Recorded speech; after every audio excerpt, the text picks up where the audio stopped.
All right, so we are studying, getting ready to start on the book of Nehemiah.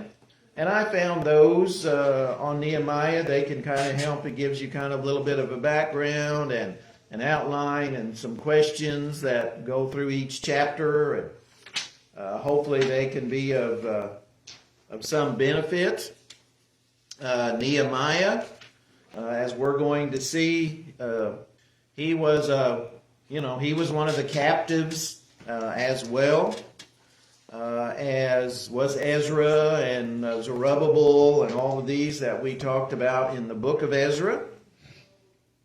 And most people date the beginning of Nehemiah at somewhere around 444, 445 BC in that realm. And the book encompasses somewhere around 12 years, give or take a little bit. So that's kind of the time frame we are talking about. Nehemiah, kind of like Zerubbabel and Ezra, had things that he had to overcome as well. He had heard that the wall around Jerusalem was in ruins, and the captives, the returnees, had been in Jerusalem in that area for nearly 60 years by the time Nehemiah comes on the scene. And so, those walls, which were critical back then to a city, they had still not been built or finished. It seems like they started on them for a while and maybe got a little bit done, but that was it. So he learns about it, and he wants to go back and do something about it. We don't know why he didn't return with Ezra. I mean, he may have been too young. We don't know that. But anyway, Nehemiah had never been to Jerusalem. No doubt he longed for Jerusalem and wanted to be there. So we're going to read the first 3 verses to get us started.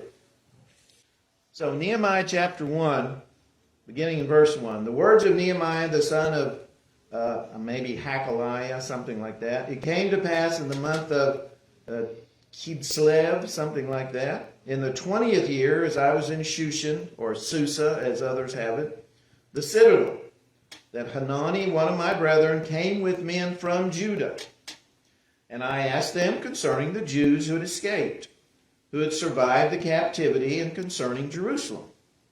And they said to me, the survivors who were left from the captivity in the province are there in great distress and reproach. The wall of Jerusalem is also broken down, and its gates are burned with fire. So this month that he hears about it would kind of correspond with our December. It was their 9th month of the year, which would be our December. And Nehemiah is there in Shushan, or Susa, which is basically means fortress or citadel, basically what it was. And this was one of the 3 principal cities or capital cities of the Persian Empire. So this Susa was a really important city. Nehemiah, we see later, is identified as a cupbearer, which was an extremely important position, if we want to call it that, because especially back at that time, rulers were very, very concerned about people trying to kill them. And so one of the duties for a cupbearer was to make sure his food or his drink particularly wasn't poisoned. And so he had to be a very trusted person, and that's the whole point. See, the Persian ruler had to trust Nehemiah to a great level before he would be allowed to be the cupbearer. So And then later, of course, we'll find out that he's appointed a governor when he goes back to Judah. But for now, he's a cupbearer, and he hears when he's there in Susan that one of his brethren, it seems to be the way the word is chosen, that this was probably his physical brother. In other words, physical brother in the flesh. And they had came from Judah. And again, that's a very, very long trip. And they bring back news about the city, or about Jerusalem, and about what's going on there. And of course, what he hears is some very, very bad news. Now, we need to be, how do I want to put this? We need to be real concerned about the church in other locations too. Just like Nehemiah is concerned about how his brethren are doing back in Jerusalem, even though that was, that's a long ways off. He still wanted to know how they were doing. Well, we need to do the same thing. We need to be concerned about Christians and about the church, not just in the United States, but all over the world. I get newsletters from people here in the States and from other countries, and I like to hear about, how things are going. Well, that's Nehemiah. Nehemiah wanted to know how things were going. And it wasn't good news. Actually, it's pretty bad news. The wall still had not been rebuilt, and it had been decades and decades and decades, and still not done. Though those walls, and again, back at that time, walls were critical to the security of a city. And so they have just been setting, it says they were, what was the word he used? They're broken down and the gates are burned with fire. So there were basically no walls and no gates. So these people were very open and accessible to being, armies coming in against them. So this was a big deal. And then on top of that, it says the survivors are in great distress and reproach. So these people were in really bad shape. They were in distress. They were suffering. And so this, just like it should be for us, this really bothered him. When he heard how bad things were, he wanted to do what he could do. And that's what's going to come up here in just a little bit. He's going to try and figure out a way to help. And that's something else we can do. And we can always pray for the church in the United States and the world. It should be in our prayers every day that we're concerned about the church everywhere. All right, in all 50 states and in every country. We want the kingdom to grow. We want it to increase.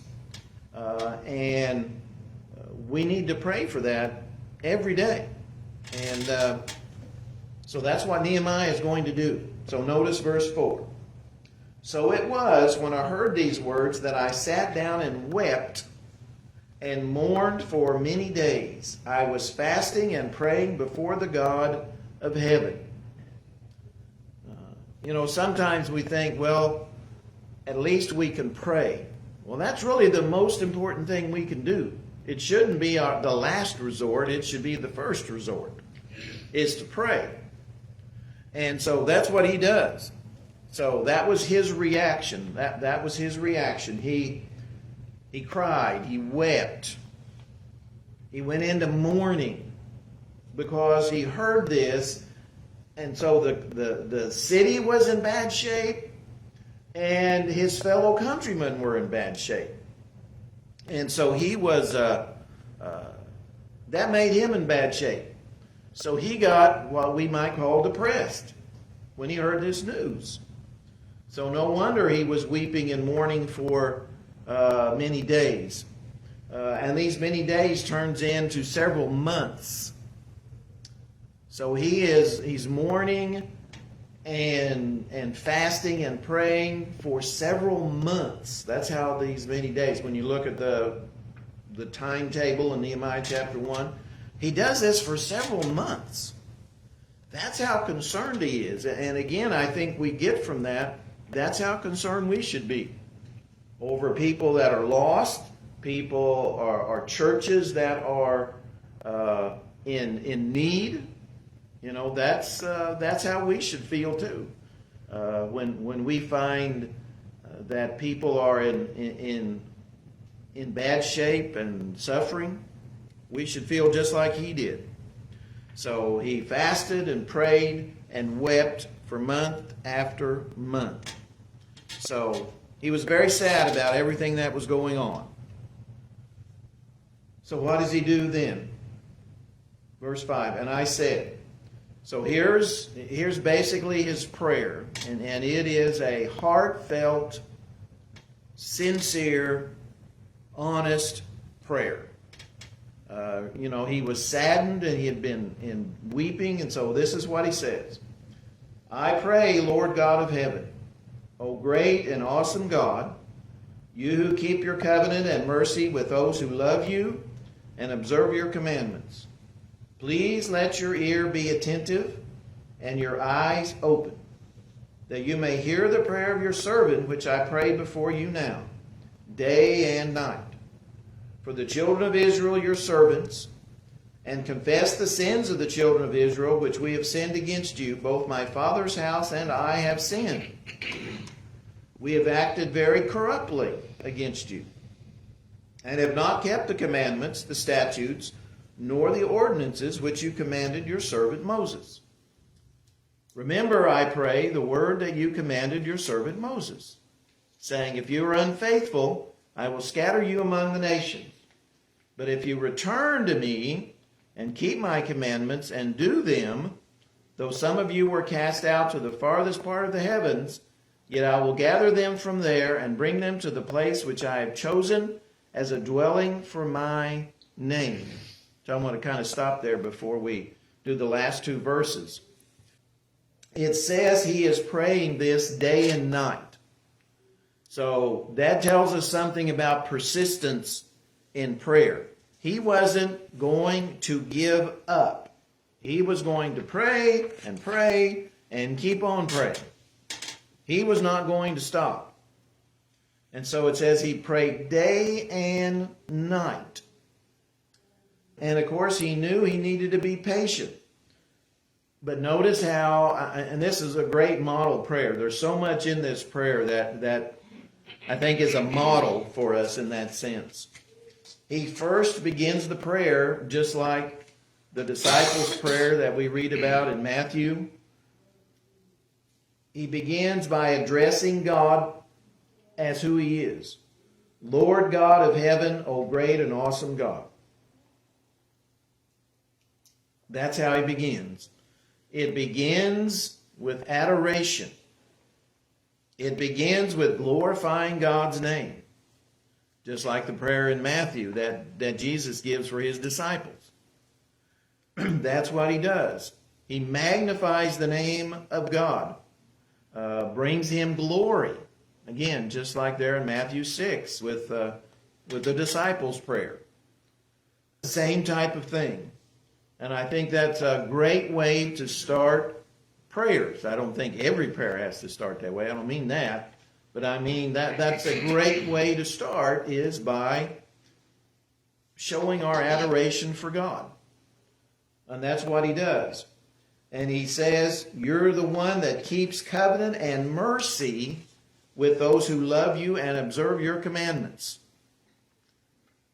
He knows, and he's telling God, I know you are the one that keeps your promises, that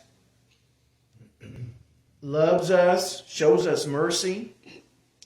And so in verse 6, he says, please let your ear be attentive. See how heartfelt this prayer is? He knows how bad the situation is in Jerusalem. So he says, I pray that you will hear this prayer of your servant. And he says it's for the children of Israel. Now, notice before he asks for anything, he confesses sins. He confesses sins, and that's what he's going to do. He makes a very open confession of sin from verses 6 through 9. That's what he's doing. Before he ever asks God, he is confessing the sins of the people. He knows they have not followed him like they were supposed to. We have sinned against you, both my father's house and I have sinned. So he puts himself in with the whole group. He's not saying, well, those are the sinners. No, he puts himself in that whole group, and he says, this is specifically what we've done. We've acted corruptly. Actually, he says very corruptly. We've not kept your commandments. We've not kept your ordinances. We've not kept your statutes that you had given your servant Moses. It says we haven't done it. Would someone go back and read Deuteronomy 4, verses 30 and 31 for us? Deuteronomy 4, verses 30 and 31.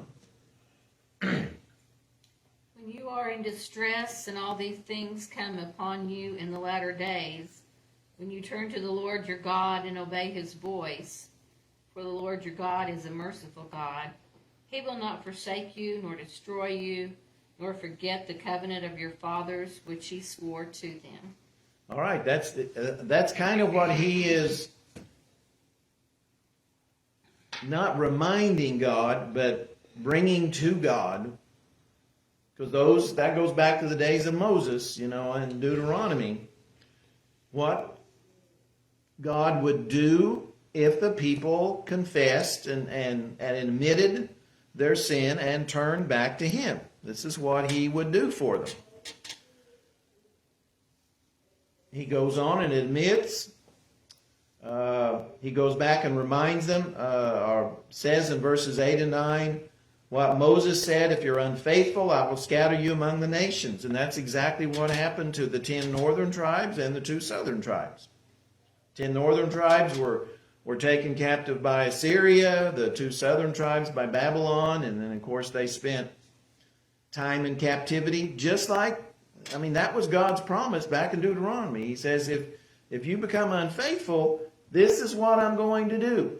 And that's exactly what he did. But also, just like Jeanette read in verse 9, but if you return to me and keep my commandments and do them, though some of you were cast out to the farthest part of the heavens, yet I will gather them from there and bring them to the place which I have chosen as a dwelling for my name. Of course, that's Jerusalem. And that's what God did. Again, he kept his promise. He is a God of the covenant. He keeps the covenant even though God's people didn't keep the covenant. And so Nehemiah, admits what they've done. Well, he ends the chapter, verses 10 and 11. Now these are your servants and your people, whom you have redeemed by your great power and by your strong hand. O Lord, I pray, please let your ear be attentive to the prayer of your servant and to the prayer of your servants who desire to fear your name, and let your servant prosper this day, I pray, and grant him mercy in the sight of this man, for I was the king's cupbearer. So after confessing sin, he starts out, again, this is a model prayer. He starts out by glorifying God's name and showing his adoration. Then he spends a lot of time confessing sins for the whole nation. And he knows that what they've done is wrong.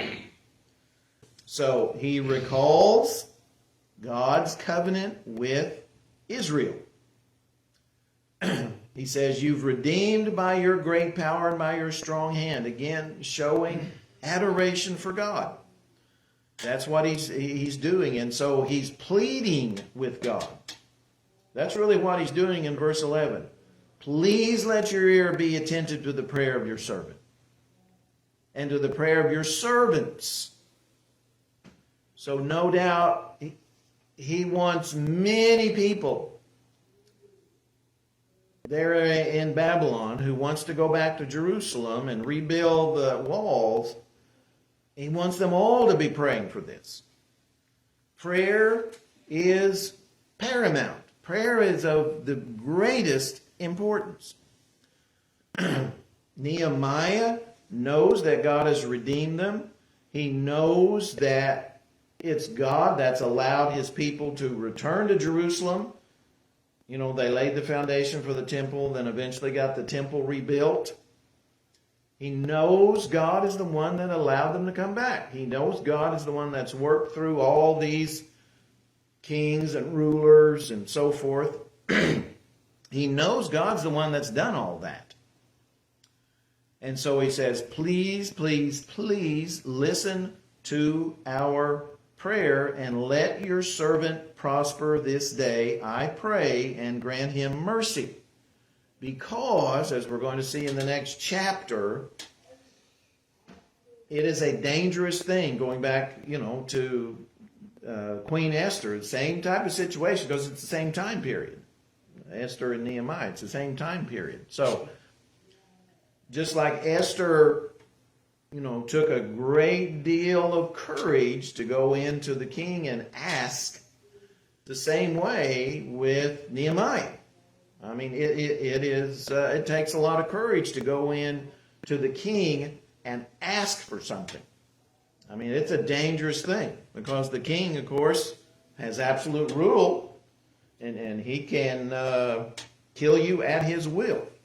And so no wonder he asked, let your servant prosper and grant him mercy, because he is going to go in to the king and ask for something. So notice Nehemiah chapter 2, verse 1.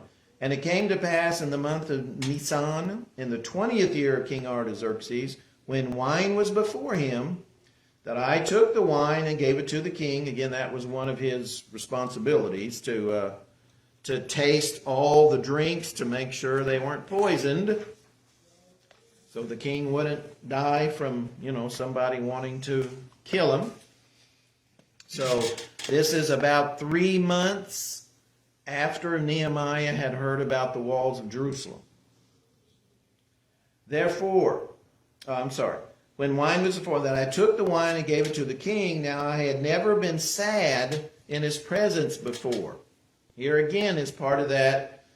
This is going to take courage to go in before the king when he sees me being sad. The king didn't want to see anybody sad.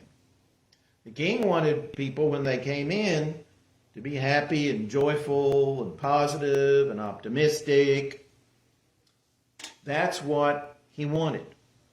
So, but Nehemiah can't be like that because he's heard all of this bad news about Jerusalem. So, he goes in, but he's sad. So that's very iffy. Therefore the king said to me, why is your face sad, since you are not sick? This is nothing but sorrow of heart. So the king recognized that he wasn't physically sick, and that wasn't making him sad. So it must be something on his mind, which was, his heart. So I became dreadfully afraid. There's the part about this is risky. Very, very risky. And said to the king, may the king live forever. Why should my face not be sad? Here comes the explanation. When the city, the place of my father's tombs, lies waste and its gates are burned with fire. I mean, so he's basically saying, how could I be any other way? I mean, my hometown, my homeland, my brethren, all of this, these are,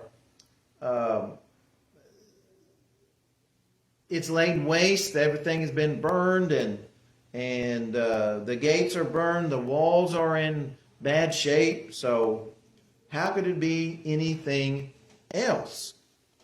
Verse 3. So Nehemiah is telling the king, this is why I'm sad.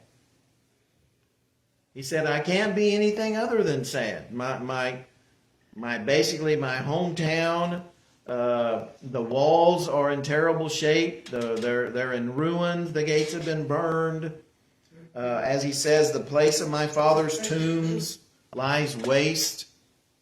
So while they had got the temple built, that's about it. That's about it. So he says, that's why I'm sad. That's why I have the long face. So he goes on in verse 4, then the king said to me, what do you request? So I prayed to the God of heaven. And I didn't count how many times so far the word pray, prayer, or prayed has been here, but it is a huge part of Nehemiah's life. It's praying. And that's a tremendous lesson right there. So I prayed to the God of heaven. And I said to the king, if it pleases the king, and if your servant has found favor in your sight, I ask that you send me to Judah, to the city of my father's tombs, that I may rebuild it. So, Nehemiah is being very respectful to his boss, basically, the king, because he knows the king can have him executed any second he wants. He's being very respectful. He needs something from the king. He needs something from the king. And remember at the end of chapter 1, where at the end of his prayer, he had prayed, let your servant prosper this day and grant him mercy in the sight of this man. So he had already prayed a few months prior to this to God, asking God, well, give me mercy, allow the king to listen to me. And it says he'd been praying day and night. So he prayed day and night for months before he ever went in to the king. And so now, he had it just says in verse 4, I prayed to the God of heaven, so if it pleases the king, and if your servant has found favor in your sight, notice both of those ifs. Here's what he wants. Please send me to Judah. Now that's asking, it may not seem like a lot, but he's asking for a lot. Because he is almost like the king's personal servant. He is the one that the king trusts implicitly. Because he's the one that, tastes his food and his wine and everything. And so Nehemiah is highly trusted. But he's asking the king, please let me leave. Please let me leave so I can go back to the city of my father's tombs and help rebuild it. That is an amazing request. And then we'll end with verse 6 because our time's about out. Then the king said to me, the queen also sitting beside him, how long will your journey be? And when will you return? When will you return? So it pleased the king to send me, and I set him a time. Again, we see God working through this king. While the king is the one that's granting the request, it was God working through this king to allow Nehemiah to return to Judah. And it says, he gave the king a time. So the king wanted to know, How long will you be gone? When you return? And so Nehemiah gives him that time limit. Well, that's a good place to stop. Very interesting things are going to be happening. So, Lord willing, we'll start there in verse 7 next week.